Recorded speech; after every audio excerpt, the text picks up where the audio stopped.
చంద్రబాబు ఆధ్వర్యంలో రాష్ట్రం మరింత అభివృద్ధి వైపు అడుగులు వేయాలని శ్రీవారిని ప్రార్థించినట్లు మంత్రి నారాయణ తెలిపారు.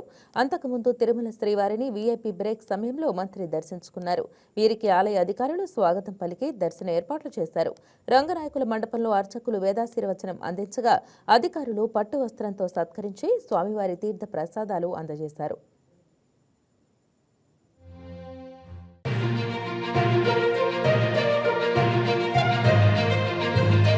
సమేతంగా ఈరోజు దర్శించుకోవడం జరిగింది. ఈ రాష్ట్రంలో ఉండే ప్రజలందరూ సుఖశాంతులతో ఉండాలని, సకల ఐశ్వర్యాలతో ఉండాలని కోరుకోవడం జరిగింది. అదేవిధంగా అన్ని విధాలు వెనకబడి ఈ యొక్క రాష్ట్రాన్ని అన్ని విధాల ముందుకు తీసుకెళ్తేట్టుగా గౌరవ ముఖ్యమంత్రి గారి ఆధ్వర్యంలో ఈ రాష్ట్రం అన్ని విధాల ముందుకు పోవాలని భగవంతుని ప్రార్థించారు. హాయ్ వ్యూయర్స్, ఈ వీడియో మీకు నచ్చినట్లయితే లైక్ కొట్టి షేర్ చేసి వైకే టీవీని సబ్స్క్రైబ్ చేసుకోండి.